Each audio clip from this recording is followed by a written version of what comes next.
আল্লাহকে ডাকার নির্দেশ ও উপকারিতা। এই পৃথিবীতে এমন কেউ নেই যে দুঃখে পড়েনি, যাকে কষ্ট স্পর্শ করেনি, যার মন ভেঙে যায়নি। কিন্তু আমরা অনেকেই ভুলে যাই, একজন আছেন যিনি সব শুনেন, সব জানেন, সব কিছু পাল্টে দিতে পারেন।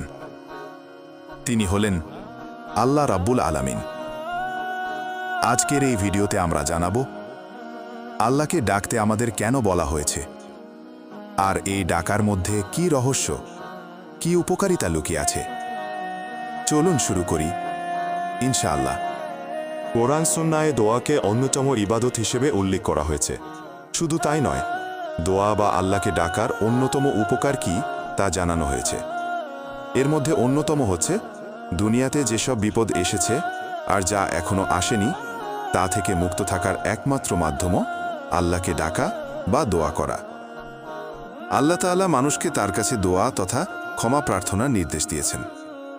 এই নির্দেশ একবার দুবার নয়, বারবার তাকে ডাকার, তার কাছে ক্ষমা প্রার্থনা করার নির্দেশ দিয়েছেন।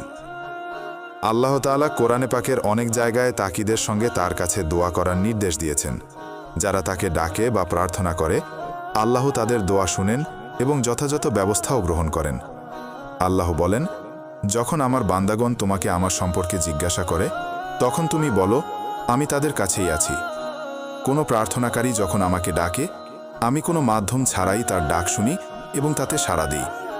সুতরাং তারাও যেন আমার ডাকে সাড়া দেয় এবং আমার প্রতি ঈমান রাখে, যাতে করে তারা সঠিক পথে পরিচালিত হয়। সূরা বাকারা আয়াত 186। প্রিয় নবী সাল্লাল্লাহু আলাইহি ওয়াসাল্লাম বলেন, যারা আল্লাহর কাছে কোনো কিছু চায়, আল্লাহ তাদের প্রতি বিশেষ রহমত দান করেন। তাদের দান করেন সবচেয়ে বেশি প্রিয় জিনিস, শান্তি ও নিরাপত্তা।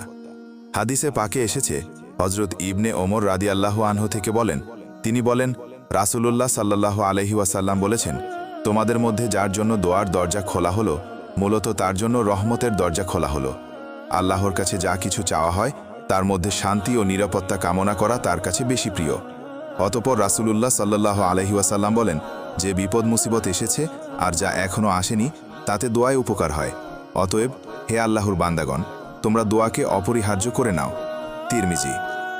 আল্লাহর কাছে দোয়া বা তাকে ডাকার প্রসঙ্গগুলো কোরআনুল কারিমের যেভাবে উঠে এসেছে তার কিছু হলো এরকম: তোমরা তোমাদের প্রভুকে বিনয়ের সঙ্গে ডাক, আর গোপনে সীমা লঙ্ঘনকারীদের তিনি পছন্দ করেন না। সূরা আল আরাফ আয়াত 55।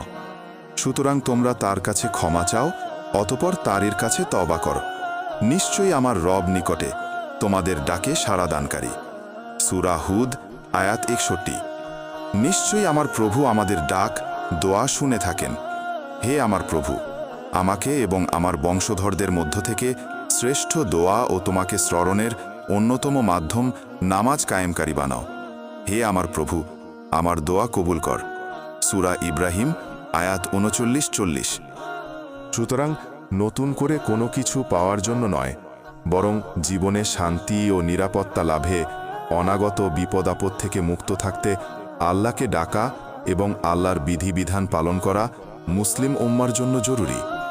আল্লাহ তাআলা মুসলিম উম্মাকে কোরআন সুন্নাহর আলোকে তার বিধান পালনের মাধ্যমে তাকে ডাকার তথা তার কাছে সার্বিক বিষয়ে আশ্রয় লাভের তৌফিক দান করুন। আমিন। আর আমাদের ভিডিওটা ভালো লাগলে বেশি বেশি শেয়ার করুন, কারণ রাসূল সাল্লাল্লাহু আলাইহি ওয়াসাল্লাম বলেছেন, আমার কথা অন্যদের কাছে পৌঁছিয়ে দাও, তা যদি একটি আয়াত হয়।